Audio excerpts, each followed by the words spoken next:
سب سے پہلے والدین کے لیے بخشش کی دعائیں. رب اغفر لی ولوالدی ولمن دخل بیتی مؤمنا وللمؤمنین والمؤمنات ولا تزد الظالمین الا تبارا. نوح علیہ السلام نے دعا کی، اے میرے رب مجھے اور میرے والدین کو بخش دے، اور اسے بھی جو ایمان لا کر میرے گھر میں داخل ہو، اور مومن مردوں اور مومن عورتوں کو بھی، اور تو ظالموں کو ہلاکت ہی میں زیادہ کر. یہ نوح علیہ السلام کی دعاؤں میں سے ایک دعا ہے. اس کے علاوہ بھی انہوں نے دعائیں مانگی. نوح علیہ السلام نے 950 سال اپنی قوم کو اللہ سبحانہ وتعالیٰ کی طرف بلایا، لیکن بہت کم لوگ ایمان لائے. چنانچہ انہوں نے یہ دعا کی کہ یا اللہ مجھے بخش دے، میرے والدین کو بخش دے، اور جو بھی ایمان لا کر میرے گھر میں داخل ہو، اور مومن مرد اور مومن عورتیں، ان سب کو بخش دے. یعنی سب کی بخشش کی دعا مانگی اور پھر ظالموں کے لیے ہلاکت مانگی. تو اللہ سبحانہ وتعالیٰ نے ان کی دعا قبول کر لی. جو اہل ایمان ان کے ساتھ کشتی میں سوار ہوئے وہ بچ گئے اور باقی لوگ ہلاک ہو گئے. اس سے بھی پتہ چلتا ہے کہ انہوں نے اپنے والدین کے لیے بخشش کی دعا کی کیونکہ ان کے والدین مومن تھے، کیونکہ اگر والدین ایمان لانے والے نہ ہوتے تو ان کے لیے دعا نہ کرتے. تو یہ دعا دنیا اور آخرت کے اہم مقاصد پر مشتمل ہے کہ انسان سب سے پہلے اپنے لیے دعا کرے، پھر والدین کے لیے، اور پھر آدم علیہ السلام سے لے کر قیامت تک تمام مومنوں کے لیے، زندہ کے لیے بھی اور مردہ کے لیے بھی عام بخشش. اور یہ انہوں نے عاجزی اختیار کرتے ہوئے اپنی بخشش کی بھی دعا کی، حالانکہ وہ نبی تھے. اور تمام انبیاء ایسے ہی ہوتے ہیں کہ وہ کتنے بھی نیک ہوتے ہیں یا ان کو کتنی بھی مراعات اللہ تعالیٰ کی طرف سے حاصل ہوتی ہے، ان کا مقام اور درجہ بلند ہوتا ہے، لیکن وہ ہمیشہ اللہ سبحانہ وتعالیٰ کی مغفرت اور رحمت کے طلبگار ہوتے ہیں اور اپنے آپ کو بحیثیت بندے کے پیش کرتے ہیں. ان کے اندر کسی قسم کا غرور اور تکبر نہیں ہوتا، حالانکہ وہ تمام انسانوں سے زیادہ نیک ہوتے ہیں، معصوم ہوتے ہیں، گناہوں سے پاک ہوتے ہیں. پھر بھی وہ اپنے لیے بخشش کی دعا کرتے ہیں. کیونکہ وہ سمجھتے ہیں کہ اللہ سبحانہ وتعالیٰ کا حق ادا نہیں ہو سکتا. اور پیغمبروں کی ان دعاؤں میں ہمارے لیے بھی تعلیم ہے، ہمارے لیے بھی سیکھنے کی بہت سی باتیں ہیں. نوح علیہ السلام نے اپنے بعد سب سے پہلے اپنے والدین کے لیے کیوں دعا کی؟ کیونکہ انسانوں میں سے سب سے بڑا حق ہم پر ہمارے والدین کا ہی ہے. اور پھر اس کے بعد ان لوگوں کے لیے جو ایمان کی حالت میں ان کے گھر میں داخل ہوں. گھر میں کون آتا ہے؟ جو رشتے دار ہوتے ہیں یا دوست احباب ہوتے ہیں.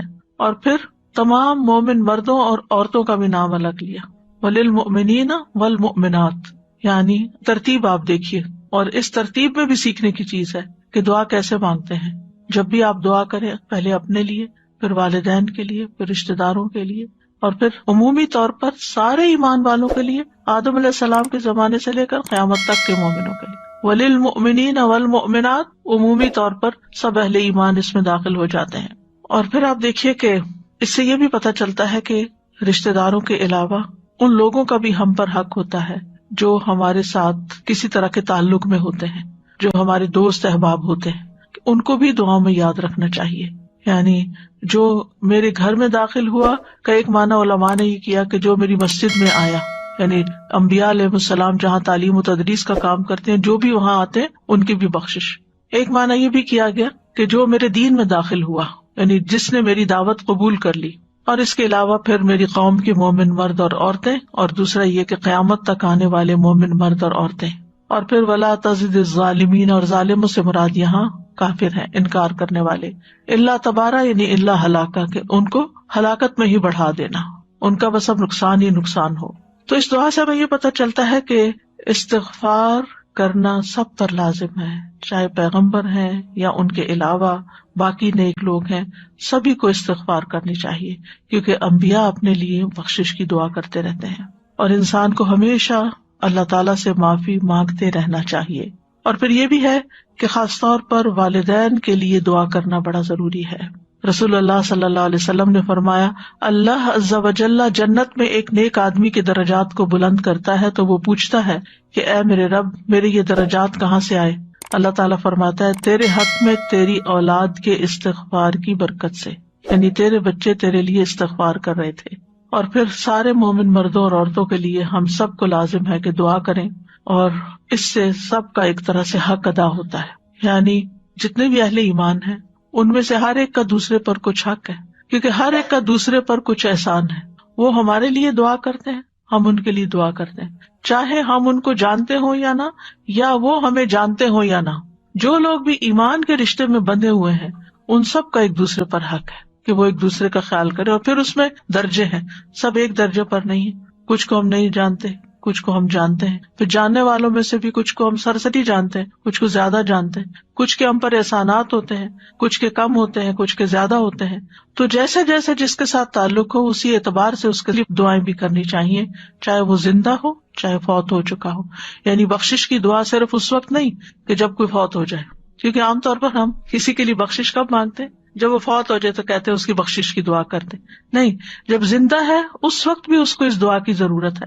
اے ہمارے رب، مجھے اور میرے والدین اور تمام مومنوں کو اس دن معاف کر دینا جب حساب لیا جائے گا. یہ سورۃ ابراہیم میں ابراہیم علیہ السلام کی دعا ذکر کی گئی ہے، اور ان کی خوبصورت دعاؤں میں سے ایک دعا ہے جس میں وہ اپنے لیے، اپنے والدین کے لیے اور تمام مومنوں کے لیے قیامت کے دن بخشش کی دعا کر رہے ہیں. اس سے پتہ چلتا ہے کہ ابراہیم علیہ السلام کی پرسنالٹی کیا تھی، وہ کس شخصیت کے مالک تھے کہ جس کے اندر نرمی اور شفقت تھی اور دوسروں کے لیے بھلائی کو پسند کرتے تھے، دوسروں کے خیر خواہ تھے. اللہ تعالیٰ نے ابراہیم علیہ السلام کی ہر دعا قبول کی سوائے ان کے باپ کے لیے مغفرت کی دعا کے. اور وہ دعا انہوں نے کیوں کی؟ حالانکہ وہ مسلمان نہیں تھے، کیونکہ انہوں نے ایک وعدہ کر لیا تھا ان سے، تو اس کی بنا پر. اور جب آپ پر واضح ہو گیا کہ وہ اللہ کا دشمن ہے باپ، تو وہ ان سے بری ہو گئے، برات کا اظہار کر دیا. سورۃ مریم میں آتا ہے قال سلام علیک ساستغفر لک ربی انہ کان بی حفیہ. باپ کو کہا آپ پر سلامتی ہو، میں اپنے رب سے آپ کے لیے ضرور بخشش کی دعا کروں گا، بے شک وہ ہمیشہ سے مجھ پر بہت مہربان ہے. تو یہ تھا وہ وعدہ جس کی وجہ سے انہوں نے دعا کی تھی، اور انہوں نے اس کو پھر پورا کیا، جس کا ذکر سورۃ توبہ میں آتا ہے وَمَا كَانَ اسْتِغْفَارُ إِبْرَاهِيمَ لِأَبِيهِ إِلَّا عَن مَّوْعِدَةٍ وَعَدَهَا إِيَّاهُ. اور ابراہیم علیہ السلام کا اپنے باپ کے لیے بخشش مانگنا نہیں تھا مگر اس وعدے کی وجہ سے جو انہوں نے اس سے کیا تھا. تو وعدہ اگر آپ کسی کافر سے بھی کرتے ہیں، اللہ کے دشمن سے بھی کرتے ہیں، تو اس وعدے کو پورا کرنا چاہیے. تو اس دعا سے بھی پتہ چلتا ہے کہ اللہ تعالیٰ سے بخشش مانگتے رہنا چاہیے، کیونکہ انبیاء نے بھی بخشش کی دعائیں کی اور ہمیں ان کی پیروی کرنی چاہیے. ابن کثیر کہتے ہیں ہر دعا مانگنے والے کو چاہیے کہ وہ اپنے لیے، اپنے والدین کے لیے اور اپنی اولاد کے لیے دعا کرے. یعنی اپنی دعاؤں میں والدین کا لازماً حصہ ہونا چاہیے، کیونکہ آپ اپنے والدین کی کمائی ہیں، اور والدین کا احسان بھی بہت بڑا ہے. اور اس لیے بھی کہ پیغمبروں نے بھی اپنے والدین کے لیے دعائیں کی، اور اس کے علاوہ باقی مومنوں کے لیے، کیونکہ اللہ سبحانہ وتعالیٰ جب کوئی بندہ کسی مومن کے لیے دعا کرتا ہے تو اس کی دعا قبول کرتا ہے. یعنی غیبانہ دعا قبول ہوتی ہے، فرشتہ اس پر آمین کہتا ہے، اور پھر دعا مانگنے والے کو بھی وہ چیز واپس ملتی ہے. تو کسی کے لیے دعا کرنا کسی پر احسان نہیں ہے، یہ دراصل اپنے ساتھ ہی نیکی ہے، کیونکہ خیر ساری اپنی طرف پلٹ آتی ہے. پھر اسی طرح مسلمانوں کے لیے، مومنوں کے لیے دعا کرنا محبت بڑھانے کا ذریعہ ہے. آپ جس کو دعا دیتے ہیں وہ خوش ہو جاتا ہے، آپ اس کا دل خوش کر دیتے ہیں، آپ اس کا کسی نہ کسی حد تک کوئی حق ادا کر دیتے ہیں، اور اس سے آپس میں ایک تعلق بنتا ہے. تو یہاں اس آیت سے بھی پتہ چل رہا ہے کہ دعا مانگنے میں مستحب ترتیب یہی ہے کہ ربنا اغفر لی ولوالدی وللمؤمنین. ٹھیک ہے. اسی طرح نبی صلی اللہ علیہ وسلم کو اللہ سبحانہ وتعالیٰ نے فرمایا واستغفر لذنبک وللمؤمنین والمؤمنات. آپ اپنے قصور کی بھی بخشش مانگی اور مومن مردوں اور مومن عورتوں کے لیے بھی بخشش مانگی. تو اس سے یہ پتہ چلتا ہے کہ پیغمبروں نے صرف اپنے لیے نہیں استغفار کیا بلکہ سب کے لیے کیا. تو ہمیں بھی ایسا ہی کرنا چاہیے، اور یہ اکثر ایسا کرنا چاہیے، لیکن کبھی ایسا نہ بھی کیا جائے تو کوئی حرج نہیں. یعنی بعض دعائیں آپ دیکھیں کہ اس میں نبی صلی اللہ علیہ وسلم صرف اپنے لیے دعا کر رہے ہیں، تو اس میں انسان کو آکورڈ فیل نہیں کرنا چاہیے کہ میں نے یہ دعا سب کے لیے نہیں کی یا وہ دعا سب کے لیے نہیں کی. مثلا بخشش کی آپ نے سب کے لیے کر لی. ایک اور دعا میں بھی آتا ہے ربنا اغفر لنا ولاخواننا الذین سبقونا بالایمان ولا تجعل فی قلوبنا غلا للذین آمنوا ربنا انک رؤوف رحیم. تو اس دعا میں بھی آپ اپنے بھائیوں کے لیے دعا کرتے ہیں جو آپ سے سبقت لے گئے ایمان میں، اور ان کے لیے دل میں کوئی گرج نہ ہو. لیکن آپ دیکھیں کہ جب ہم کہتے ہیں ربنا آتنا فی الدنیا تو جمع کا صیغہ استعمال کرتے ہیں، آپ سب میں جمع کر لیتے، لیکن کبھی کبھی کچھ دعائیں سنگولر بھی ہوتی ہیں. ٹھیک ہے. تو اس میں صرف آپ اپنے لیے وہ چیز مانگ رہے ہوتے ہیں، کیونکہ آپ کو اپنے لیے اس وقت شدید ضرورت ہوتی ہے اس دعا کی. تو اس میں کسی قسم کا گلٹ نہیں ہونا چاہیے کہ ہم خود غرض ہیں، صرف اپنے لیے مانگ رہے ہیں، دوسروں کے لیے نہیں مانگ رہے. کبھی ایسے بھی مانگ سکتے ہیں، جیسے آپ صلی اللہ علیہ وسلم نے حضرت انس کے لیے الگ سے دعا کی، حضرت ابن عباس کے لیے کی، دیگر صحابہ کو دعائیں دی، آگے میں کچھ کا ذکر بھی کروں گی. تو آپ صلی اللہ علیہ وسلم مختلف مواقع پر لوگوں کو دعائیں دیا کرتے تھے، لیکن وہ اسپیسیفکلی ان کے لیے دعا ہوتی تھی، سب کو اس میں نہیں شامل کرتے تھے، اور کبھی سب کو بھی شامل کیا ہے. تو دونوں طرح سے ہی درست ہے. اور پھر یوم یقوم الحساب کے لفظ سے بھی پتہ چلتا ہے کہ ہمیں آخرت کے امور کی فکر کرنی چاہیے، دنیا سے بھی زیادہ اپنی آخرت کی فکر ہونی چاہیے.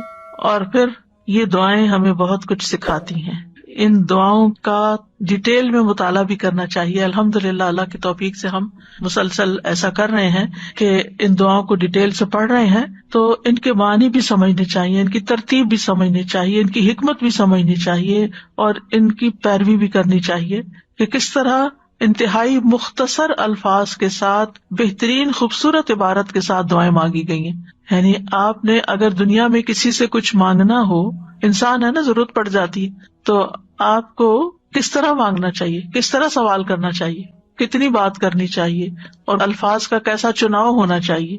مثلاً آپ لوگوں کو دین کی طرف بلاتے ہیں تو اس وقت بھی ادعو الی سبیل ربک بالحکمت والموعظۃ الحسنۃ، اپنے رب کی طرف بلاؤ حکمت کے ساتھ اور اچھی نصیحت کے ساتھ، یعنی خوبصورت الفاظ میں، خوبصورت انداز میں. یعنی کہ ڈنڈا لے کے آپ دوسروں کے سر پہ سوار ہو جائیں کہ آپ کریں یہ کام جو ہم آپ کو کہہ رہے ہیں. تو یہ بہت ضروری ہے کہ انسان ادب سیکھے. صرف علم حاصل کرنے سے فائدہ نہیں ہوتا جب تک اس کے ساتھ ادب نہ ہو، حکمت نہ ہو، کیونکہ ادب اور حکمت کے بغیر علم بعض اوقات خطرناک ہو جاتا ہے. اگر آپ کے پاس ایک چھری ہے لیکن آپ نے چلانے کا ڈھنگ نہیں سیکھا تو آپ اپنے آپ کو بھی کاٹ لیں گے اور دوسروں کو بھی مار دیں گے. تو جہاں علم حاصل کرنے کے بہت سے فائدے ہوتے ہیں، وہاں اس کو ہر جگہ جا بجا بغیر حکمت کے استعمال کرنا، اور کبھی ضرورت سے زیادہ ڈوز دے دینا اور کبھی کچھ بھی نہ کہنا، یہ بے اعتدالیاں بھی نقصان دیتی ہیں. تو بہرحال ان دعاؤں سے پتہ چلتا ہے کہ اپنے علاوہ ہمیں دوسروں کے لیے بھی بخشش مانگنی چاہیے. صفوان بن عبداللہ بن صفوان، جن کے نکاح میں درداء تھی، کہتے ہیں ایک مرتبہ میں ملک شام آیا اور ابو درداء کی خدمت میں حاضر ہوا. وہ گھر پر نہیں ملے، البتہ ام درداء موجود تھی. انہوں نے مجھ سے پوچھا کیا تمہارا اس سال حج کا ارادہ ہے؟ میں نے کہا جی ہاں. تو انہوں نے کہا ہمارے لیے بھی خیر کی دعا کرنا، کیونکہ نبی صلی اللہ علیہ وسلم فرمایا کرتے تھے کہ مسلمان اپنے بھائی کی غیر موجودگی میں اس کے پیٹھ پیچھے جو دعا کرتا ہے وہ قبول ہوتی ہے، اور اس کے سر کے پاس ایک فرشتہ اس مقصد کے لیے مقرر ہو جاتا ہے کہ جب بھی وہ اپنے بھائی کے لیے خیر کی دعا مانگے تو وہ اس پر آمین کہتا ہے، اور یہ کہتا ہے تمہیں بھی یہ نصیب ہو. اب اس میں ایک تو یہ ہوتا ہے کہ لوگ آپ کو خود کہتے ہیں کہ ہمارے لیے یہ دعا کر دیں، وہ بھی کر دینی چاہیے، لیکن اس کے علاوہ بھی آپ بغیر کسی کے کہے اپنے دل سے دوسروں کو دعا دیں. مثلاً آپ کے پاس قبولیت کے اوقات ہیں، آپ حج پر گئے ہیں، عمرے پر گئے ہیں، کوئی اور دعا مانگنے کا موقع ہے، تو ایسے موقع پر آپ ان کو خود سے بھی دعا دیں، وہ کہیں یا نہ کہیں. اب دیکھیں کہ بر نیکی کیا ہوتی ہے. نیکی وہ نہیں ہوتی جو کوئی آپ سے کوئی سوال کرتا ہے تو پھر آپ کرتے ہیں، وہ بھی ایک نیکی ہے. لیکن احسان کیا ہوتا ہے کہ کسی نے آپ سے مانگا نہیں ہے، آپ خود اس کی ضرورت محسوس کر کے اس کو دعا دیتے ہیں یا کوئی چیز دیتے ہیں کہ لگتا ہے یہ بھوکا ہے، یہ پیاسا ہے، یہ بیمار ہے، اس کو دوا چاہیے، اس کو مشورہ چاہیے، یہ غمگین ہے، اس کو تسلی چاہیے، اس کو صبر کی تلقین چاہیے. یعنی یہ ہمیں خود سے دوسروں کی چیزیں محسوس ہونی چاہیے، اور دوسروں کے کہے بغیر جتنا وہ لینا چاہیں اس حد تک آپ آگے بڑھ سکتے ہیں. پھر اسی طرح ایک اور روایت میں ابو بکر صدیق رضی اللہ عنہ کا قول ہے، اللہ کی خاطر بنے ہوئے بھائی کی دعا قبول ہوتی ہے. یعنی جن لوگوں سے ہم اللہ کی خاطر محبت کرتے ہیں ان کی دعائیں، کیونکہ وہ خالص ہو کے آپ کے لیے دعا کریں گے، دل سے آپ کے لیے دعا کریں گے. ایک آدمی نبی صلی اللہ علیہ وسلم کی خدمت میں آیا اور دعا کرنے لگا کہ اے اللہ مجھے اور محمد صلی اللہ علیہ وسلم کو بخش دے اور اپنی رحمت میں ہمارے ساتھ کسی کو شریک نہ کرنا. نبی صلی اللہ علیہ وسلم نے پوچھا یہ دعا کون کر رہا ہے؟ اس آدمی نے عرض کیا میں ہوں. نبی صلی اللہ علیہ وسلم نے فرمایا تم نے اس دعا کو بہت سے لوگوں سے اوٹ میں دے دیا ہے، یعنی محدود کر دیا ہے. اب دیکھیں نبی صلی اللہ علیہ وسلم کی کریکشن کا طریقہ بھی کتنا اچھا ہے نا، یعنی تم نے اس طرح کیا تو دیکھو بہت سے لوگ محروم ہو گئے. نبی صلی اللہ علیہ وسلم کو بھی اپنے لیے اہل ایمان کے لیے بخشش کی دعا کا حکم دیا گیا تھا، وَاسْتَغْفِرْ لِذَنبِكَ وَلِلْمُؤْمِنِينَ وَالْمُؤْمِنَاتِ. اسی طرح جو حاملین عرش فرشتے ہیں وہ بھی اہل ایمان کے لیے بخشش کی دعائیں کرتے ہیں. الذین یحملون العرش ومن حولہ وہ فرشتے جو عرش اٹھائے ہوئے ہیں اور جو عرش کے ارد گرد ہیں، یسبحون بحمد ربہم، وہ اپنے رب کی حمد کے ساتھ اس کی تسبیح کرتے ہیں، ویؤمنون بہ، اور اس پر ایمان رکھتے ہیں، ویستغفرون للذین آمنوا، اور وہ ایمان والوں کے لیے بخشش کی دعا کرتے ہیں، اور کیا واسطہ دیتے ہیں اللہ کی رحمت کا، ربنا وسعت کل شیء رحمتا وعلما، اے اللہ، اے ہمارے رب، تو نے ہر چیز کو رحمت اور علم سے گھیر رکھا ہے، فاغفر للذین تابوا واتبعوا سبیلک وقہم عذاب الجحیم، تو ان کو تو بخش دے جنہوں نے توبہ کی، تیرے رستے پہ چلے اور انہیں بھڑکتی ہوئی آگ کے عذاب سے بچا لے۔ تو یہاں پر بھی آپ دیکھیں کہ جہنم کی آگ سے بچنے کی دعا ہے، کیونکہ انبیاء ہوں یا فرشتے، ان کا جو ہم و غم ہے وہ آخرت کی کامیابی ہے، اور اسی طرح جو نیک صالح مومن ہوتے ہیں ان کے نزدیک بھی دنیا کے غموں سے بڑا غم آخرت کا غم ہوتا ہے کہ وہاں کیا ہوگا، یہ یہاں کی زندگی تو گزر جائے گی، وہاں کیا بنے گا۔ پھر اسی طرح فرشتے نمازی کے لیے بخشش کی دعائیں کرتے ہیں۔ ابو ہریرہ کہتے ہیں نبی صلی اللہ علیہ وسلم نے فرمایا، جب تم میں سے کوئی نماز کے لیے کہیں ٹھہرا ہوا ہو، جیسے مسجد میں یا کسی جگہ انتظار کر رہے ہیں، تو وہ سارا وقت نماز میں ہی شمار ہوتا ہے، اور فرشتے اس کے لیے دعا کرتے ہیں، اللہم اغفر لہ وارحمہ۔ جیسے آپ جمعہ پڑھنے آتے ہیں تو پہلے ہی آ کے بیٹھ جاتے ہیں، ذکر اذکار کر رہے ہوتے ہیں، تو وہ بھی آپ کا ثواب کا ٹائم ہوتا ہے، عبادت کا ٹائم شمار ہوتا ہے، اور اس کے ساتھ ساتھ فرشتے آپ کے لیے دعا بھی کر رہے ہوتے ہیں۔ فرمایا یہ سلسلہ جاری رہتا ہے جب تک وہ اپنی نماز سے فارغ نہ ہو جائے یا بے وضو نہ ہو جائے، یعنی آپ وضو کی حالت میں بیٹھتے ہیں تو وہ آپ کے لیے دعائیں کرتے رہتے ہیں۔ پھر اہل ایمان دوسرے ایمان والوں کے لیے بخشش کی دعا کرتے ہیں، ربنا اغفر لنا ولاخواننا الذین سبقونا بالایمان۔ پھر نبی صلی اللہ علیہ وسلم اپنی امت کی بخشش کی دعا کرتے تھے۔ حضرت عائشہ کہتی ہیں کہ میں نے رسول اللہ صلی اللہ علیہ وسلم کو خوش طبیعت دیکھ کر کہا، اللہ کے رسول میرے لیے دعا کریں۔ آپ نے فرمایا، اللہم اغفر لعائشہ ما تقدم من ذنبها وما تأخر وما اسرت وما اعلنت، اے اللہ عائشہ کے پچھلے، پہلے، اعلانیہ، مخفی سب گناہ بخش دے۔ اس پر انہوں نے خوشی سے ہنسنا شروع کر دیا، یہاں تک کہ ہنستے ہنستے ان کا سر رسول اللہ صلی اللہ علیہ وسلم کی گود میں جا پڑا۔ انہوں نے پوچھا، کیا تمہیں میری دعا نے خوش کر دیا؟ تو انہوں نے کہا، بھلا مجھے کیا ہے کہ آپ کی دعا مجھے خوش نہ کرے، بھلا کیوں نہیں؟ تو رسول اللہ صلی اللہ علیہ وسلم نے فرمایا، اللہ کی قسم میں ہر نماز میں اپنی امت کے لیے یہ دعا کرتا ہوں۔ کتنے احسانات ہیں آپ کے ہم پر، پھر ہم کیوں درود شریف پڑھنے میں کوتاہی کریں، اور کتنا شکر ادا کریں اس بات پر کہ ہمیں اللہ تعالیٰ نے آپ کی امت میں سے بنایا ہے۔ نبی صلی اللہ علیہ وسلم دوسرے انبیاء کے لیے بھی بخشش کی دعا کرتے تھے۔ جب ان کا ذکر کرتے، نبی صلی اللہ علیہ وسلم نے فرمایا، اللہ لوط علیہ السلام کی بخشش فرمائے، وہ ایک مضبوط رکن کی پناہ لینا چاہتے تھے۔ اپنے ساتھیوں کے لیے آپ دعائیں کرتے تھے۔ حضرت انس کے لیے آپ نے دعا کی، اللہم اکثر مالہ وولدہ واطل عمرہ واغفر لہ، اے اللہ اس کا مال اور اس کی اولاد زیادہ کر دے، اس کو لمبی عمر عطا فرما اور اسے بخش دے، یعنی حضرت انس کو۔ حضرت انس کہتے ہیں، میرا مال زیادہ ہو گیا، میری عمر اتنی لمبی ہو گئی کہ میں اپنے اہل و عیال سے شرماتا تھا، اور میرے پھل پک کے توڑنے کے قابل ہو گئے، اور چوتھی چیز مغفرت ہے، یعنی جس کی اللہ سے امید ہے، کیونکہ باقی چیزیں دنیا سے متعلق ہیں، ایک آخرت سے متعلق ہے، تو اس کا انتظار ہے۔ اسی طرح آپ صلی اللہ علیہ وسلم مغرب کی نماز پڑھ کر فارغ ہوئے تو عشاء کی نماز تک نفل پڑھتے رہے۔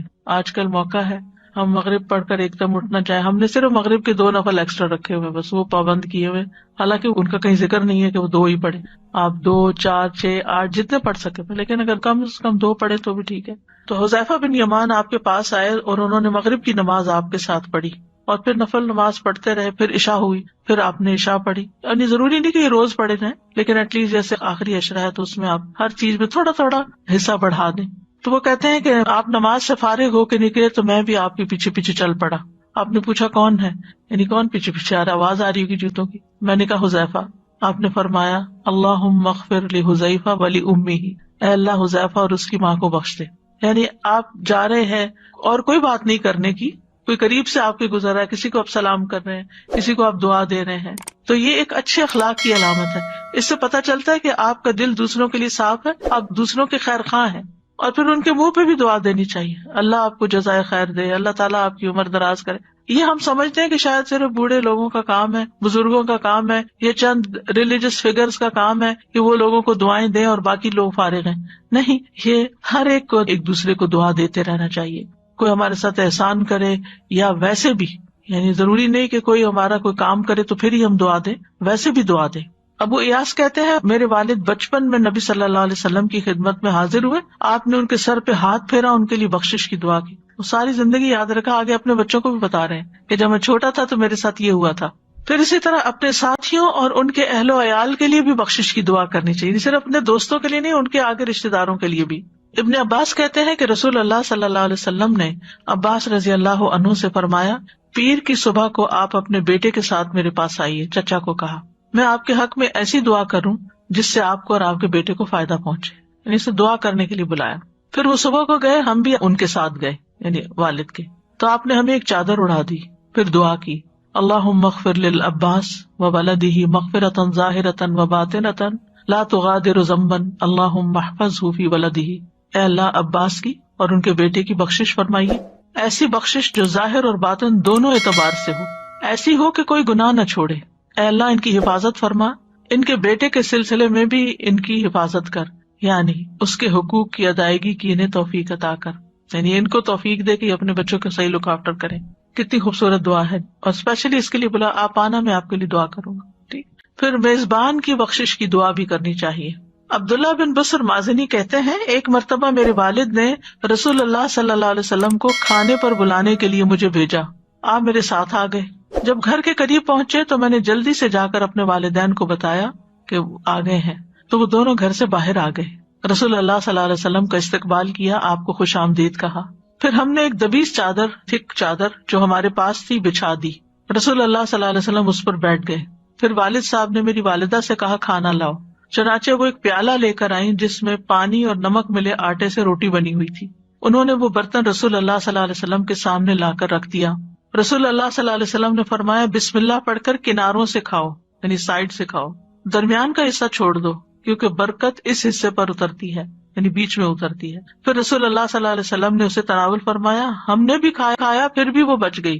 فارغ ہونے کے بعد رسول اللہ صلی اللہ علیہ وسلم نے فرمایا اللہم اغفر لہم وارحمہم وبارک علیہم ووسع علیہم فی ارزاقہم. اے اللہ ان کی بخشش فرما، ان پر رحم فرما، انہیں برکت عطا فرما اور ان کے رزق کو کشادہ کر دے.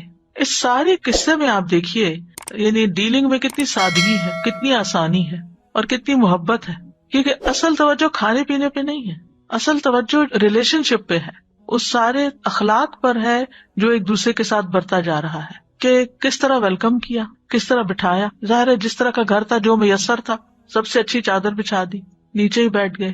ایک ہی ڈش تھی، ایک ہی پیالہ یا ایک ہی بول جس میں روٹی بنی ہوئی تھی، اور اس میں بھی وہ بتا رہے ہیں کہ وہ پانی اور نمک ملے آٹے سے، یعنی آٹے میں نمک ڈلا ہوا تھا. اب تک ہمارے ہاں رواج ہے کہ آٹے میں نمک ڈال دیا جاتا ہے تاکہ اگر سالن نہ بھی ہو، دہی سے کھائے کوئی یا کسی اور چھوٹی موٹی چیز سے، کیونکہ دیہاتوں وغیرہ میں ہر وقت سالن نہیں پکتے. بچپن میں نے دیکھا ہوا ہے کہ وہاں لوگ روٹی بنا لیتے ہیں، اچار نکال لیتے ہیں، لسی لے لیتے ہیں، لسی میں نمک مرچ گھول لیتے ہیں، اس کا صرف پیاز کو چھری سے نہیں کاٹتے، یہ بھی ایک ٹیکنیک ہے. وہ کسی سخت چیز کے اوپر رکھتے ہیں اور اس کو پریس کر کے اس کو کھول کے تو ڈائریکٹ کھاتی، کیونکہ جب کسی چیز کو چھری لگ جاتی ہے تو اس کی تاثیر بدل جاتی. یعنی اگر پھل کو آپ دانت سے سیدھا کھائیں یا ہاتھ سے چھیل کے، ہم تو ہر چیز پہ چھری پھیر دیتے ہیں، تو ظاہر ہے کہ کھانے کی بھی ایک حرمت ہوتی ہے نا، جہاں ضرورت ہے وہاں تو چھری لگائی جائے، ورنہ جتنا آپ ہاتھ سے اس کو ٹریٹ کر کے کھائیں اتنا ہی بہتر ہے. بہرحال اب آپ دیکھیں کہ سب نے بیٹھ کے کھایا، آپ نے تعلیم بھی دی کہ درمیان سے نہیں کھانا، سائڈ سے کھانا، ہر ایک نے اپنے آگے سے کھایا، اور بچ بھی گئی تو آپ نے یہ نہیں کہا کہ اب سب ختم کرو، بچ گئی تو ٹھیک ہے نیکسٹ ٹائم کھا لیں گے. اور پھر آپ نے دعا دی اور چلے آئے. کتنی خوبصورت دعا دی. آج ہم کسی کو اپنے گھر کیوں نہیں بلا سکتے؟ کیا وجہ ہے؟ بہت ڈشز بنانی پڑتی ہیں، 2 دن پہلے تیاری شروع کر دیتے ہیں، ان کو فریج میں رکھ دیتے ہیں، ان کو باسی کر کے پھر ان کو تازہ کر کے دیتے ہیں، اور اپنے اوپر ایسا بوجھ ڈالتے ہیں، اور پھر اتنے زیادہ بعد میں بھی کام کرنا پڑتا ہے کہ الامان والا فیس کہ کوئی ہمت ہی نہیں کرتا کہ کسی کو بلائے. لہٰذا کیا ہے کہ رشتے دار ہوں یا آپس میں میل جول ہو، بس سوچتے ہی رہتے ہیں کہ کب بلائیں، اور اگر بلائیں بھی تو پھر ریسٹورینٹ میں بلا لیتے ہیں، ڈبل ٹرپل اس پہ خرچہ، اور پھر وہ سوچتے ہیں کہ وہ کب میسر ہوگا کہ جب بلائیں گے. تو اگر ہم اس سادگی پر آ جائیں کہ ٹھیک ہے جو ہمیں میسر ہے اور جتنا ہم آسانی سے اس وقت میں بنا سکتے ہیں اپنی سہولت کے مطابق، لیکن اپنے دوستوں اور رشتے داروں اور احباب کو یعنی مختصر، اور پھر یہ بھی نہیں کہ بس پھر صبح سے گئے اور رات تک بیٹھے رہے اور دوسرے کو ذلیل کر دیا، یعنی کہ وہ یہی کہے کہ بس اب آئندہ نہ کبھی ان کو بلائے. میری جب شادی تو مجھے اتنی پریشانی ہوتی تھی کہ ہمارا جو کلچر تھا جہاں میرے میکے تھے وہاں سمپل دعوتیں ہوتی تھی مختصر وقت میں، اور ویسے بھی ہمارے والد جو تھے وہ بہت زیادہ وقت کی قدر و قیمت جانتے تھے، نہ اپنا وقت ضائع کرنے دیتے نہ کسی کا کرتے تھے، رائٹ ٹائم پر جانا ہے، رائٹ ٹائم پر اٹھ جانا ہے، بات ختم. تو ملتان میں یہ رواج تھا کہ جب کوئی دعوت پہ بلاتا تھا تو آپ کو بعض اوقات ناشتے کے وقت جانا ہوتا تھا اور پھر سارا دن وہاں رہنا ہوتا تھا. پھر ان کے ہاں دوپہر کا کھانا نہیں ہوتا، وہ کچھ آفٹر نون کے قریب کھانا کھاتے ہیں، اور پھر اس کے بعد پھول پہناتے ہیں اور پتہ نہیں کیا کیا ہوتا ہے. اتنا انسان تھک جاتا ہے، گھر والے بھی تھک جاتے ہیں، لیکن وہ کلچر ہے، ایسی دعوت ہوتی ہے وہاں پر. تو اتنا زیادہ ویسٹ آف ٹائم کہ آپ کے پاس کچھ کرنے کو نہیں. جو نئی دلہن آتی ہے وہ سب کے لیے نئی ہوتی ہے، اس کو یہ بھی نہیں پتا یہ کون ہے کیا ہے، لوگ آپس میں باتیں کرتے رہتے ہیں، اس کا کوئی انٹرسٹ نہیں ہوتا اس میں. تو وہ محبت بڑھنے کی وجہ ایک بیزاری بڑھ جاتی ہے کہ انسان پھر سوچتا ہے کہ دوبارہ کبھی جائے، نہیں ایسی جگہ نہیں جانا جہاں تھک ٹوٹ کے واپس آئے اور کچھ کام نہیں ہوا. اور خاص طور پر اگر آپ اپنے وقت کی قدر و قیمت رکھتے ہیں اور آپ کی زندگی میں کوئی مقصد ہے تو آپ ایسی چیزوں سے پھر 100 دفعہ پرہیز کرتے ہیں. تو بہرحال ہمیں اپنی زندگیوں میں سادگی اختیار کرنی چاہیے اور اپنی حیثیت سے مراد جسمانی، مالی اور اوقات کے مطابق اس طرح کے کام کرنے چاہیے کہ جس میں کسی کے لیے بھی تکلیف نہ ہو، بلکہ وہ مجلس محبت کی مجلس بنے، کسی کا آنا یاد بھی رہے کہ کوئی آیا ہے اور کچھ فائدہ ہوا ہے. پھر بعض اوقات ہمارے یہاں یہ بھی ہوتا ہے، ہم بلا لیتے ہیں لوگوں کو، خود کچن میں رہتے ہیں اور لوگ بیٹھے، شکر ہے مکھیاں نہیں ورنہ مکھیاں مارتے ہیں. ابھی آپ سے ملنے کے لیے آئے اور آپ غائب ہیں تو وہ بھی ایک تکلیف کا باعث بن جاتا ہے. یعنی کب آئے تو کیا کریں بیٹھ کے یہاں. پھر کچھ لوگ تو سیاست پہ باتیں کرنا شروع کر دیتے ہیں، کچھ اور اسی قسم کے ادھر ادھر کی کسی کی غیبت شروع کر دیتا ہے، یعنی اس سے کچھ حاصل نہیں ہوتا. تو ہم بعض اوقات نماز روزہ صدقہ وہ تو اپنا دین کا حصہ سمجھتے ہیں، لیکن یہ جو اسلامی اخلاق اور آداب ہیں، آپ دیکھیں جتنی ترقی یافتہ قومیں انہوں نے کسی نہ کسی طریقے سے اپنا لیے ہیں. جاپان کی شادیوں کے بارے میں پڑھ رہی تھی کہ کتنی وقت کی پابندی اور کتنی سمپلسٹی اور کتنا بہترین انتظام ہوتا ہے. لیکن ہمارے ہاں شادیاں ہوں یا ولیمے ہوں یا عقیقہ ہو یا کوئی مناسبت ہو یا کوئی نہ بھی ہو. اسی طرح عبداللہ بن بسر کہتے ہیں رسول اللہ صلی اللہ علیہ وسلم میرے والد کے ہاں مہمان ہوئے، ہم نے رسول اللہ صلی اللہ علیہ وسلم کی خدمت میں کھجور، پنیر اور گھی سے تیار کیا ہوا حلوہ پیش کیا. آپ نے اس میں سے تناول فرمایا، پھر آپ کے سامنے کھجوریں پیش کی گئی تو آپ کھجوریں کھا رہے تھے اور گٹلیاں اپنی 2 انگلیوں کے درمیان ڈالتے جا رہے تھے، یعنی اپنے ہاتھ کے اندر. آپ نے شہادت کی اور درمیانی انگلی اکٹھی کی ہوئی تھی، یعنی اندر ہی رکھ رہے تھے. پھر آپ کے سامنے مشروب لایا گیا، آپ نے اسے پیا، پھر اپنی دائیں جانب والے کو دے دیا. عبداللہ بن بسر کہتے ہیں تو میرے والد نے کہا جب انہوں نے آپ کی سواری کی لگام پکڑی ہوئی تھی کہ ہمارے لیے اللہ سے دعا کیجیے، یہ جانے لگے ہوں گے اور رخصت کریں، تو آپ نے فرمایا اللہم بارک لہم فیما رزقتہم واغفر لہم ورحم. دیکھیے کھانے کا موقع ہے، پھر بھی بخشش کی دعائیں دی جا رہی کہ اللہ تو نے جو رزق انہیں دیا ہے اس میں برکت ڈال دے اور ان کے گناہ بخش دے اور ان پر رحم فرما. پھر اسی طرح جس کی طرف سے آپ کو کوئی خیر ملے اس کے لیے اور اس کی نسلوں کے لیے دعا کریں. زید بن ارقم کہتے ہیں میں نے رسول اللہ صلی اللہ علیہ وسلم سے سنا، آپ نے دعا دیتے ہوئے فرمایا اللہم اغفر للانصار ولذراریی الانصار ولذراریی ذراریہم. اے اللہ انصار کو، ان کی اولاد کو، ان کی اولاد کی اولاد کو بھی بخش دے. پھر یہ تو وہ لوگ ہیں جن کے آپ پر احسان ہے، کچھ لوگ ہوتے ہیں جن سے آپ کو تکلیف پہنچتی، ان کو بھی بخشش کی دعا دے دینی چاہیے. عبداللہ کہتے ہیں گویا میں نبی صلی اللہ علیہ وسلم کو دیکھ رہا ہوں، آپ انبیاء میں سے کسی ایک نبی کا حال بیان کر رہے تھے. انہیں ان کی قوم نے اس قدر مارا کہ خون آلود کر دیا، مگر وہ اپنے چہرے سے خون صاف کر رہے تھے اور کہتے جاتے تھے اے اللہ میری قوم کو بخش دے کیونکہ وہ لا علم ہے، میری قوم کو بخش دے کہ وہ لا علم ہے. ابن قیم کہتے ہیں کہ دعا احسان کے مقامات میں سے 4 مقامات پر مشتمل ہے، یعنی یہ بھی احسان کا ایک درجہ ہے کسی کے لیے دعا کرنا.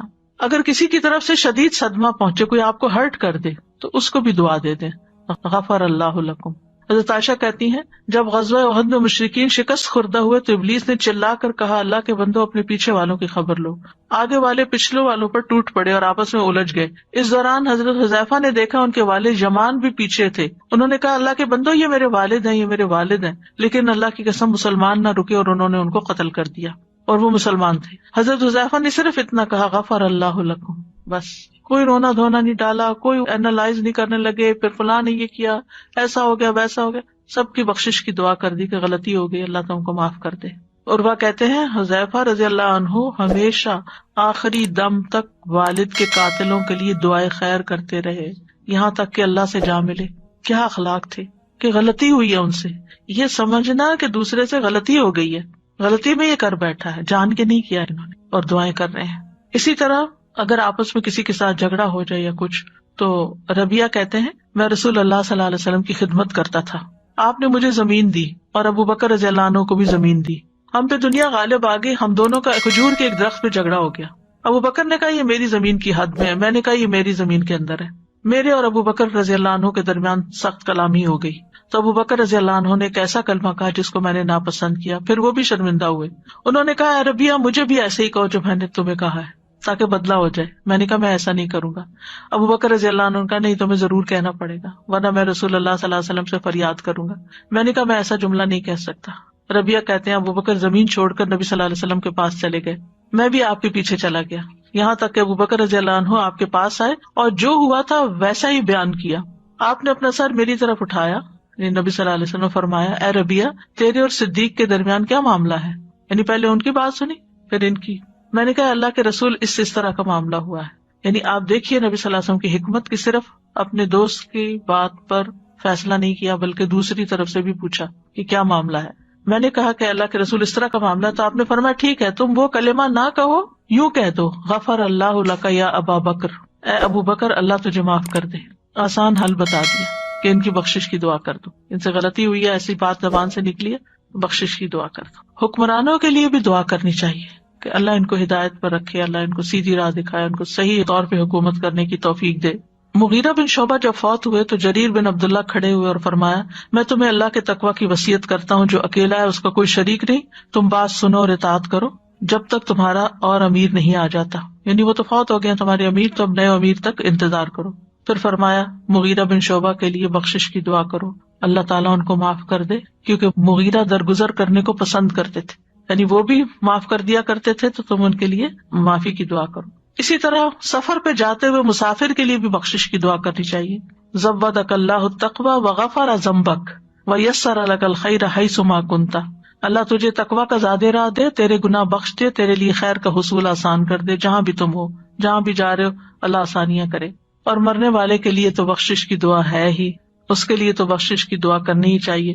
نبی صلی اللہ علیہ وسلم جب کسی میت کو دفن کر چکتے فارغ ہوتے تو پھر وہاں تھوڑا ٹھہر جاتے تھے اور فرماتے اپنے بھائی کی مغفرت کی دعا کرو، اس کے لیے ثابت قدمی کی دعا کرو کیونکہ اب اس سے سوال ہوگا۔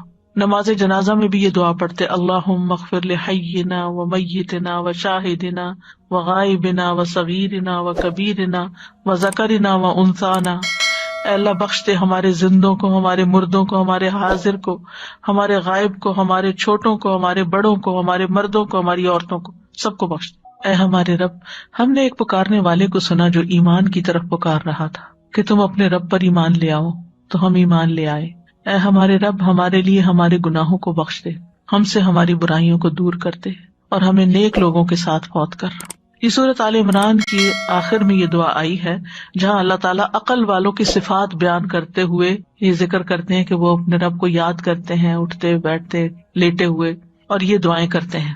تو ربنا، اے ہمارے رب، رب وہ ہے جو پرورش کرتا ہے، جو نرچر کرتا ہے۔ اللہ تو نے جسمانی طور پر ہمیں سب کچھ دیا، تو روحانی طور پر بھی ہمیں نرچر کر دے اور ہماری آگے کی زندگی بھی اچھی کر دے۔ اسی لیے دعائیں ربنا سے شروع ہوتی ہیں۔ حالانکہ اللہ تعالیٰ کے تو بہت سے نام ہیں۔ اننا، بے شک ہم نے، تاکید کے لیے، سمعنا، ہم نے سن لیا، منادین، ایک پکارنے والے کو۔ کون ہے پکارنے والا؟ اس میں ایک تو یہ کہا جاتا ہے کہ اس سے مراد رسول اللہ صلی اللہ علیہ وسلم، اور دوسرے قرآن بھی ہمیں پکارتا ہے، یا ایھا الذین آمنوا، وہ اللہ کا کلام ہے۔ ینادی للایمان، جو ایمان کے لیے پکار رہا تھا، یعنی پوری جاں فشانی کے ساتھ، ان آمنوا بربکم، کہ اپنے رب کی اطاعت کرو، اس کا تقوی اختیار کرو۔ تو قرآن جو ہے اول سے آخر تک ایمان باللہ کی پکار ہے۔ نبی صلی اللہ علیہ وسلم وفات پا چکے ہیں لیکن قرآن ابھی بھی ایمان کی طرف بلاتا ہے۔ فآمنا، تو ہم ایمان لے، یعنی ہم نے دعوت پہ لبیک کہہ دیا، جو ہم سے کہا گیا ہم نے کر لیا۔ اس دعا میں ربنا کی تکرار ہے اور صفت ربوبیت کا واسطہ ہے، وسیلہ ہے، اور پھر آمنا، ایمان کو وسیلہ بنایا گیا ہے، یعنی پہلے یہ کہنے کی کیا ضرورت ہے، سیدھی دعا کیوں نہیں مانگی، پہلے کہا اللہ ہم ایمان لا چکے، تو ہماری ایمان کی وجہ سے تو ہمیں بخش دے، گناہوں سے ہماری حفاظت فرما، ہماری پردہ پوشی فرما، اور پھر آپ دیکھیے کہ وَكَفِّرْ عَنَّا سَيِّئَاتِنَا، ہماری برائیوں کو ڈھانپ دے کہ اللہ ہمارا ستر نہ کھولنا، یعنی جو ہم نے گناہ کیے ہیں وہ سب کے سامنے نہ آئے. لیکن کچھ لوگ تو اپنے ماضی کے گناہ خود بتا بتا کے خوش ہوتے رہتے ہیں، حالانکہ اس سے منع کیا گیا ہے. جو ہو چکا سو ہو چکا. اور پھر یہ کہ سیئات کا لفظ سو سے ہے. سو کہتے ہیں ایسی چیز جو ظاہر ہو تو قبیح اور بری لگے. تو انہوں نے ذنوب کی بخشش کے ساتھ ساتھ سیئات کو بھی دور کرنے کا مطالبہ کیا. یہ قابل غور اس دعا میں، کیونکہ گناہوں سے مراد کبیرہ گناہ ہے اور سیئات سے مراد صغیرہ گناہ ہے. اور پھر مزید بھی مانگا کہ ہمیں نیک لوگوں کے زمرے میں اٹھانا، ان کے ساتھ ہمارا حشر کرنا. یہ کیسے ممکن ہے کہ ہم مرتے دم تک نیک لوگوں کی صحبت میں رہیں اور جب مرے تو انہی کے بیچ میں ہمیں موت آئے، یعنی ان کا ساتھ ہمیں نصیب رہے دنیا میں بھی اور پھر آخرت میں بھی، انہی کے ساتھ اٹھے. کیونکہ المرء مع من احب، یہاں انہوں نے یہ نہیں کہا ہمیں مومنوں کے ساتھ اٹھانا، کہا ابرار کے ساتھ اٹھانا. ابرار کا لفظ بر سے ہے، بر نیکی کو کہتے ہیں. ابرار وہ ہوتے ہیں جو نیکی کرتے ہیں پھر نیکی کرتے ہیں پھر نیکی کرتے ہیں، یہاں تک کہ نیکی کرنا ان کی صفت بن جاتی. وہ نیکیوں ہی کے در پہ ہوتے ہیں، کسی نیکی کرنے کے بعد رکتے نہیں، نیکی پر نیکی پر نیکی اور ہر طرح کی نیکی. اور پھر وہ صرف خود نہیں کرتے، اوروں کو بھی نیکی کی دعوت دیتے ہیں، اور پھر جس چیز کی دعوت دیتے ہیں اس پر خود عمل کرتے ہیں، حتیٰ کہ ابرار ہونا ان کی صفت بن جاتی ہے. اور پھر آپ دیکھیے ہماری عادت ہے نا کہ ہم دوسروں کو کچھ کرتے دیکھتے تو ہمیں بھی خیال آ جاتا ہے. تو توفر ہم الابرار میں ہوگا کہ ایسے لوگوں کے بیچ میں رہیں گے تو ان کو دیکھ دیکھ کے ہمیں بھی کچھ نہ کچھ کرنے کا موقع ملتا رہے گا. تو اس دعا سے یہ پتہ چلتا ہے کہ انسان گناہوں کی بخشش بھی مانگے، برائیوں سے دوری بھی مانگے اور نیک لوگوں کا ساتھ بھی مانگے، اور پھر ساتھ ساتھ اللہ تعالیٰ کے انعامات اور احسانات کا ذکر بھی کرے اور اپنے نیک عمل کا وسیلہ بھی دے. اللہ تعالیٰ کے رب ہونے کے نام سے وسیلہ دینا جو ہے یہ پسندیدہ ہے، اور تکرار کے ساتھ اللہ کا نام دعا میں لینا، یا رب یا رب یا اللہ یا رحمان یا رحیم یا کریم یا ذل جلال والاکرام یا حی یا قیوم. یہ اس طرح بیچ بیچ میں دعاؤں کے پکارتے رہنا چاہیے، یعنی صرف مانگتے نہیں رہنا چاہیے، اللہ کے اچھے اچھے ناموں سے اس کو پکارنا بھی چاہیے. تو گناہوں کی بخشش جو ہے اس میں توبہ استغفار کے علاوہ ایسی نیکیاں بھی ہوتی ہیں جو گناہوں کی تکفیر کر دیتی ہیں. ان الحسنات یذہبن السیئات جس کا یہاں ذکر کیا گیا. پھر کفارہ بننے والے گناہ بھی ہوتے ہیں. پھر نبی صلی اللہ علیہ وسلم کی شفاعت سے بھی بخشش ہوتی ہے اور غیر نبی کی شفاعت سے بھی. پھر مومنوں کی دعا سے بھی بخشش ہوتی ہے. پھر میت کی طرف سے اگر کوئی صدقہ کرتا ہے تو اس کے گناہ بخشے جاتے ہیں اور اس کی مشکل آسان ہوتی ہے. پھر بندے پر قبر میں جو آزمائش آئے گی وہ بھی کفارۃ السیئات ہو جاتی ہے. قیامت کے دن کی سختیاں بھی، اور پھر اللہ کی رحمت و بخشش سے ہی انسان جنت میں جا سکتا ہے. اب جیسے نیکیاں گناہوں کو معاف کرنے کا سبب ہیں تو نماز گناہوں کا کفارہ ہے. نبی صلی اللہ علیہ وسلم فرمایا اتبع السیئۃ الحسنۃ تمحوها، گناہ ہو جائے تو اس کے بعد نیکی کر لیا کرو جو اسے مٹا دے. پھر اچھی طرح وضو کرنا، اس سے گناہ دھل جاتے ہیں. فرض نمازیں پڑھنے سے گناہ معاف ہوتے ہیں. صدقہ کرنا اور آدھی رات کو نماز پڑھنا گناہوں کا کفارہ بن جاتا ہے. عمرہ کرنے سے گناہ معاف ہوتے ہیں. ایک عمرے سے دوسرے عمرے تک کے گناہوں کا کفارہ ہوتا ہے. ذکر کی مجالس میں شرکت سے گناہ معاف ہو جاتے ہیں، یعنی دین کی مجلس میں آپ آ کے بیٹھتے ہیں، جیسے یہ مجلس ہے جس میں اللہ کا ذکر ہو رہا ہے، اللہ کی کتاب کا، اس سے بھی گناہوں کی بخشش ہوتی ہے.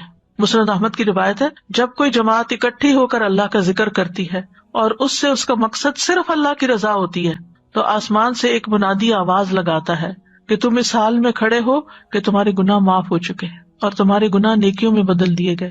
کتنی برکت ہے، کتنا فائدہ ہے. لیکن عام طور پر ہم اس کے بارے میں کبھی سوچتے بھی نہیں ہیں. یعنی چل کے جانا، کسی مجلس میں بیٹھنا اور اللہ کا ذکر سننا گناہوں کی بخشش کا ذریعہ ہے. پھر بیماری میں بھی انسان اللہ کی تعریف کرتا رہے، الحمدللہ کہتا رہے، شکوہ نہ کرے تو یہ بھی گناہوں کے معاف ہونے کا ذریعہ بن جاتا ہے. اللہ تعالیٰ فرماتے ہیں جب میں اپنے بندوں میں سے کسی مومن بندے کو آزماتا ہوں اور وہ اس آزمائش پر بھی میری تعریف کرتا ہے تو جب وہ اپنے بستر سے اٹھتا ہے تو وہ اپنے گناہوں سے اس دن کی طرح پاک صاف ہو جاتا ہے جس دن اس کی ماں نے اسے جنم دیا تھا. راستے سے تکلیف دہ چیز ہٹانے سے بھی گناہ معاف ہوتے ہیں. کوئی آکورڈ کرسی پڑی ہوئی ہے، کوئی جوتا پڑا ہے، کوئی کاغذ گرا ہوا ہے، کچھ بھی، کوئی کارپٹ کا کنارہ مڑ گیا ہے، یعنی لوگوں کے لیے رستے آسان کرنا. پھر نماز کے بعد تسبیحات کرنے سے گناہ معاف ہوتے ہیں. حدیث میں آتا ہے جس نے ہر نماز کے بعد 33 بار سبحان اللہ، 33 بار الحمدللہ، 33 بار اللہ اکبر کہا تو یہ 99 کلمات ہو گئے، اور 100 کا عدد پورا کرنے کے لیے لا الہ الا اللہ وحدہ لا شریک لہ لہ الملک ولہ الحمد وہو علی کل شیء قدیر کہہ دیا تو اس کے سارے گناہ معاف کر دیے جائیں گے چاہے وہ سمندر کی چھاگ کے برابر ہوں. پھر 100 دفعہ سبحان اللہ و بحمدہ پڑھنے سے گناہ معاف ہوتے ہیں. پھر اسی طرح جو آدمی یہ پڑھے لا الہ الا اللہ واللہ اکبر والحمد للہ وسبحان اللہ ولا حول ولا قوۃ الا باللہ، تو یہ جملہ اس کے گناہوں کا کفارہ بن جاتا ہے، چاہے سمندر کی جھاگ کے برابر ہی کیوں نہ ہو۔ تو گناہوں کی بخشش کی دعاؤں میں رب اغفر لی ولوالدی وللمؤمنین والمؤمنات، اور ربنا اغفر لی ولوالدی وللمؤمنین یوم یقوم الحساب، اور ربنا اننا سمعنا منادیا ینادی للایمان، ٹھیک، اور ربنا اغفر لنا ولاخواننا الذین سبقونا بالایمان، اور پھر رب اغفر وارحم وانت خیر الراحمین، یہ بھی ایک دعا ہے۔ اس میں بخشش کے علاوہ رحمت کی طلب بھی ہے۔ بخشش کا مطلب ہے گناہ ڈھانپ دے ہمارے، بخش دے، اور رحمت کا مطلب ہے کہ ہمیں اب آئندہ ایسے کاموں کی توفیق دے کہ ہم گناہوں سے بچے رہیں، سیدھے راستے پر چلیں۔ تو مغفرت کے ساتھ گناہ کی تکلیف ختم ہو جائے گی، اور رحمت کے ساتھ دینی دنیاوی فائدے حاصل ہوں گے۔ پھر یہ دعا بھی ہے ربنا اتمم لنا نورنا واغفر لنا انک علی کل شیء قدیر، اے ہمارے رب ہمارے لیے ہمارا نور پورا کر دے اور ہمیں بخش دے، یقیناً تو ہر چیز پر خوب قادر ہے۔ مطلب یہ کہ ہمیں ہمیشہ نور میں رکھنا حتیٰ کہ ہم جنت تک پہنچ جائیں۔ یاد رکھیے ہر بندے کا نور اتنا ہی ہوگا جتنے اس کے نیک اعمال ہوں گے، یعنی قیامت کے دن پلسرات پہ سے خاص طور پر گزرتے ہوئے جہاں مکمل اندھیرا ہے، اور یہ دعا وہاں بھی پڑھیں گے لوگ۔ پھر ہے سبحان اللہ وبحمدہ استغفر اللہ واتوب الیہ، رسول اللہ صلی اللہ علیہ وسلم اپنی وفات سے پہلے کثرت کے ساتھ یہ پڑھتے، سبحان اللہ وبحمدہ استغفر اللہ واتوب الیہ۔ پھر سبحانک اللہم ربنا وبحمدک اللہم اغفر لی، نبی صلی اللہ علیہ وسلم رکوع اور سجدے میں یہ دعا پڑھا کرتے تھے۔ پھر ہے اللہم اغفر لی وتب علی انک انت التواب الغفور، اے اللہ مجھے معاف کر دے، میری توبہ قبول فرما، بے شک تو توبہ قبول کرنے والا، بے انتہا مغفرت کرنے والا ہے۔ ایک انصاری کہتے ہیں کہ انہوں نے نبی صلی اللہ علیہ وسلم کو نماز میں 100 مرتبہ یہ دعا کرتے ہوئے سنا۔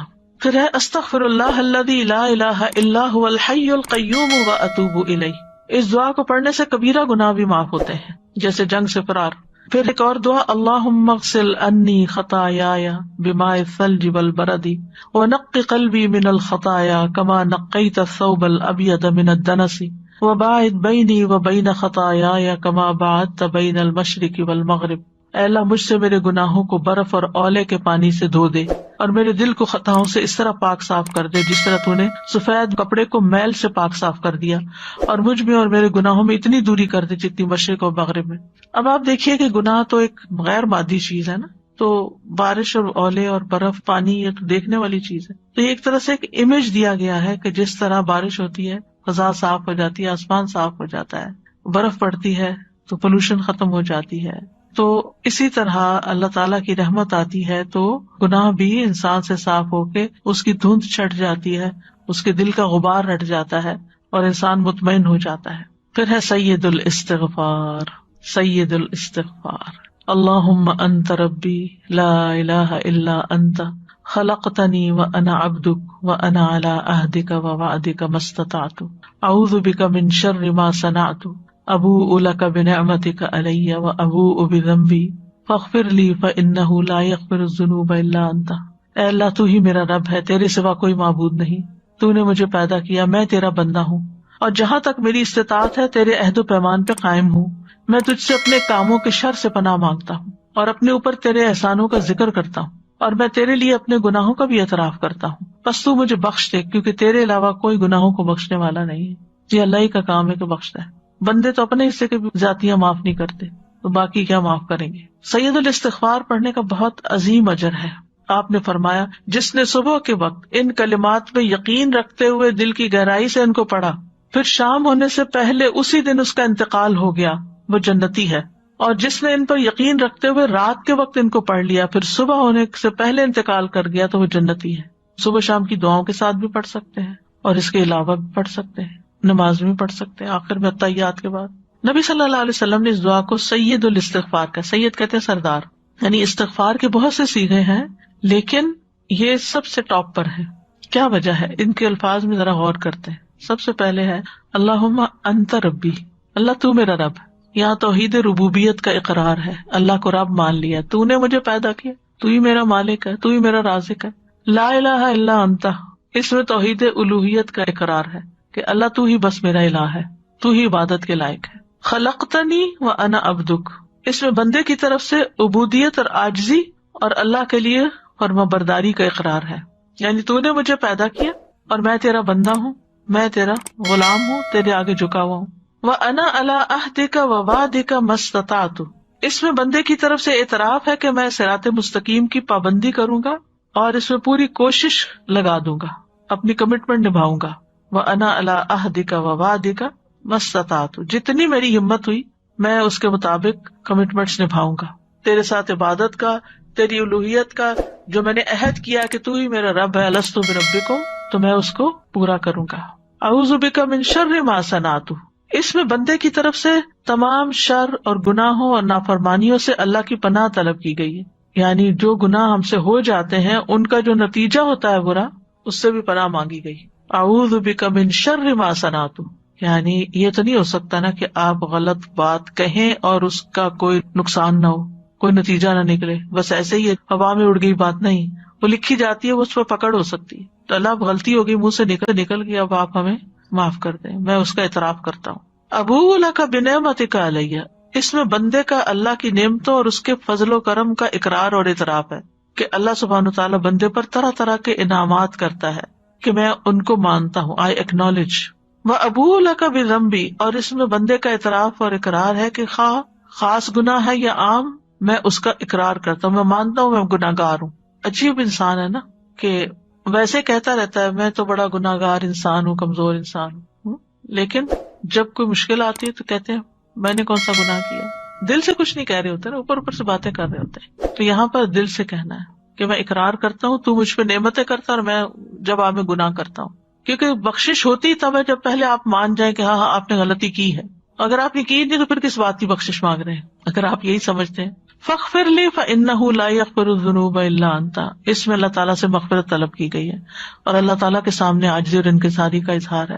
فانہ لا یغفر الذنوب الا انت، اللہ تو ہی بخش سکتا ہے، تو ہی بخش دے۔ اور اسی طرح اگر آپ سے کسی کے حق میں کوئی زیادتی ہو گئی ہے اور آپ شرمندہ ہیں اور آپ اس سے معافی بھی مانگتے ہیں، وہ معافی نہیں کرتا، پھر آپ کیا کریں؟ تو یہ دعا پڑھیں، اللہم انی اتخذ عندک عہدا لن تخلفنیہ فانما انا بشر فای المؤمنین آذیتہ شتمتہ لعنتہ جلدتہ فاجعلها له صلاۃ وزکاۃ وقربۃ وتقربہ بہا الیک یوم القیامہ۔ اس کا کارڈ بھی چھپا ہوا تھا، سوری کا کارڈ جو ہے نا، اس کے اندر یہ دعا لکھی ہوئی ہے، اے اللہ میں تجھ سے عہد کرتا ہوں اور تو ہرگز وعدے کے خلاف نہیں کرے گا، میں صرف ایک انسان ہوں، تو جس کسی مومن کو میں تکلیف دوں یا اس کو برا کہوں یا اس پہ لعنت کروں یا اس کو سزا دوں، اپنے بچے بھی انکلوڈیڈ، تو اسے اس کے لیے رحمت اور پاکیزگی اور ایسا باعث قرب بنا دے کہ وہ قیامت کے دن تیرے قریب ہو، یعنی میں نے جس کو تکلیف دی ہے اس تکلیف کی وجہ سے تو اس کو اپنے قریب کر لینا۔ فجعلها له صلاۃ وزکاۃ وقربۃ۔ نبی صلی اللہ علیہ وسلم اپنی امت پہ بہت نرمی اور شفقت کرتے تھے، قرآن مجید میں آتا لقد جاءکم رسول من انفسکم عزیز علیہ ما عنتم حریص علیکم بالمؤمنین رؤوف رحیم، یقیناً تمہارے پاس تم ہی میں سے ایک ایسا رسول آ گیا ہے کہ تمہارا مشقت میں پڑنا اس پہ گراں ہے، تم پر بھلائی کا حریص ہے، مومنوں پہ بہت شفقت کرنے والا، بہت مہربان ہے۔ آپ صلی اللہ علیہ وسلم کسی سے بدلہ نہیں لیتے تھے، انتقام نہیں لیتے تھے، معاف کر دیتے تھے، درگزر کرتے تھے۔ انس بن مالک کہتے ہیں رسول اللہ صلی اللہ علیہ وسلم گالی گلوچ اور فحش گوئی نہیں کرتے تھے، نہ ہی لعنت بھیجتے تھے، جب کسی کو ڈانٹ پلاتے تو بس یہ کہتے کیا ہو گیا، اس کی پیشانی خاک آلود ہو، یعنی یہ زیادہ سجدے کرے، یہ بھی ایک طرح سے دعا ہوتی تھی۔ لیکن آپ بشر بھی تھے، آپ کو ویسے ہی غصہ آتا تھا جیسے باقی انسانوں کو آتا ہے، تو اگر غصے میں آپ نے کسی کو برا بھلا کہہ دیا اور کم ہی ایسا ہوتا تو پھر یہ دعا ایسے موقع پر تالیف قلب کا کام دیتی ہے، تاکہ انسان غمگین نہ ہو اور اللہ کی رحمت سے مایوس نہ ہو۔ ایک حدیث میں رسول اللہ صلی اللہ علیہ وسلم نے حضرت عائشہ کے لیے تربت یمینوں کا لفظ استعمال ہوا، تیرے ہاتھ خاک آلود ہو۔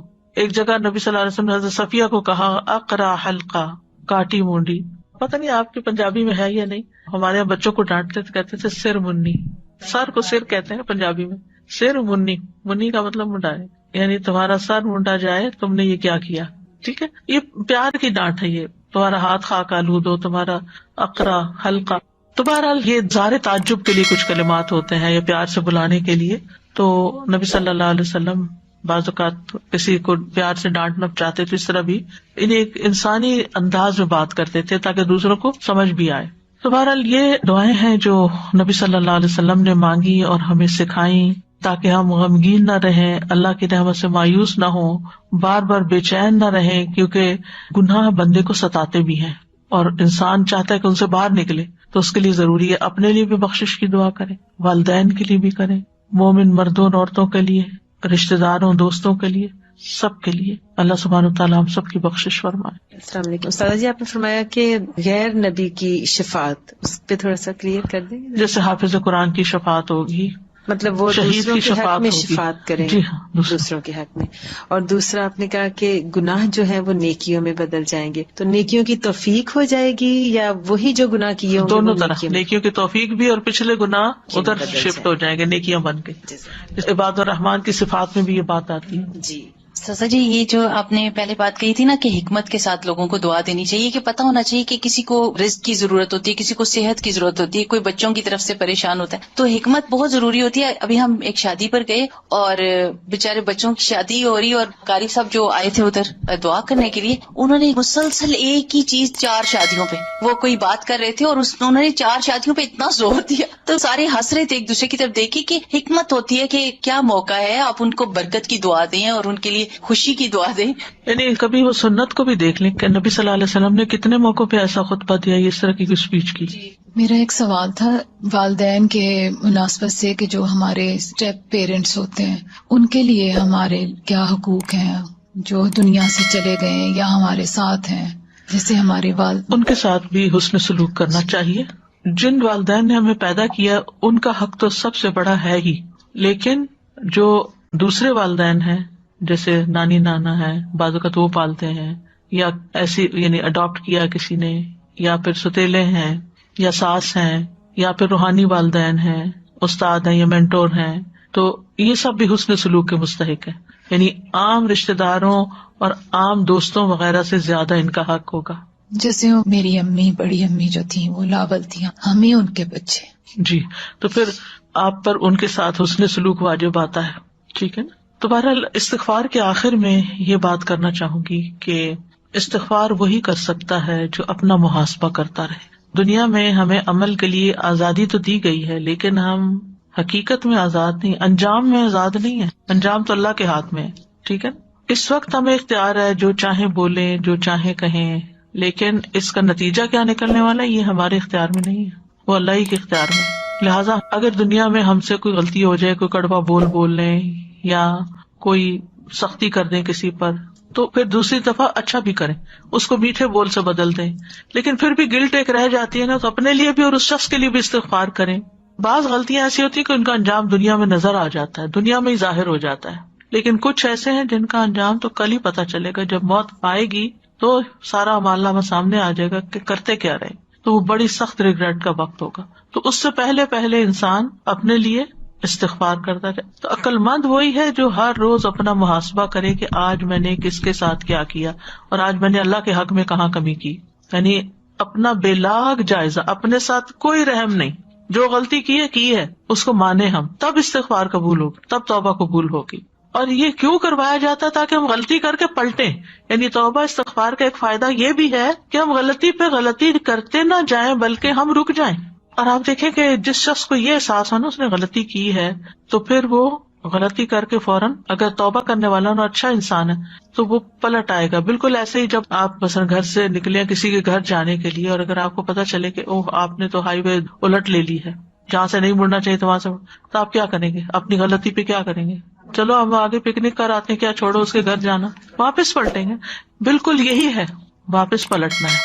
ہو گئی غلطی کے اندر نہیں رہنا، غلطی سے باہر نکلنا ہے. تو ہم صرف اس پر ہی خوش نہ ہوتے رہے کہ ہم بڑے نیک لوگ ہیں اور نیکی کے کام کرتے رہتے ہیں. ہم سب سے غلطیاں ہوتی ہیں اور ان پر پلٹنا ہے، کیونکہ کل بنی آدم خطا وخیر الخطائین التوابون. ہر انسان خطا کار ہے اور بہترین خطا کار وہ ہے جو خطا کے بعد توبہ کر لے. ٹھیک ہے. اور توبہ کا مطلب یہ کہ اپنی غلطی کا اعتراف کرے. تو عام طور پہ لوگوں کے لیے بڑا مشکل ہوتا ہے، کیونکہ انسان سوچتا ہے سر میری بےزتی ہو جائے گی، اس طرح میں دوسرے کی نگاہ میں ہلکا ہو جاؤں گا. یعنی کہ ایک عاجزی کی کیفیت ہوتی ہے نا، جب آپ کسی سے سوری کرتے ہیں یا معافی مانگتے ہیں. تو بہت سے لوگوں کے اندر جو غرور ہوتا ہے وہ جھکنا نہیں چاہتے، لیکن یہ غرور ان کو سخت نقصان دینے والا. اسی لیے فرمایا نا کسی کے دل میں رائی برابر بھی تکبر ہوا تو جنت میں نہیں جائے گا. تو اللہ تعالیٰ ہمیں اس سے بچا کے رکھے. استاذہ جی ایک سوال ہے کہ جیسے بعض دفعہ دعائیں عربی میں پڑھ رہے ہیں اور پھر معنی جو پڑھے ہیں وہ زیادہ یاد رہ جاتے ہیں، تو ضروری ہے کہ اس دعا کو پھر ہم اپنی زبان کے علاوہ اس کو عربی کو زیادہ وہ کریں؟ اگر بعض دفعہ یاد نہیں ہو رہی ہوتی تو ہم اردو میں بھی مانگ سکتے ہیں. جی ہاں بالکل. اصل بات یہ ہے کہ یہ صرف چند وظیفے یا چند عملیات سوال ہے یا چند رٹی رٹائی باتیں پڑھ لینا ہی کافی نہیں ہوتا، بلکہ غور و فکر کر کے اپنی زبان میں اپنے اندر ایک احساس لا کر توبہ کرنا یہ بہت ضروری ہے، رو کر. اور پھر اس کے لیے اسی لیے کہا گیا نا، اٹھتے بیٹھتے کربٹوں پہ، یعنی جہاں وہ کیفیت طاری ہوئی وہیں پر شروع ہو جائیں. یہ بھی نہیں کہا کہ مصلی کا انتظار کرو یا پھر آپ حرم جانے کا کرو تو تب توبہ کرو، نہیں، دیر اینڈ دین کر لو.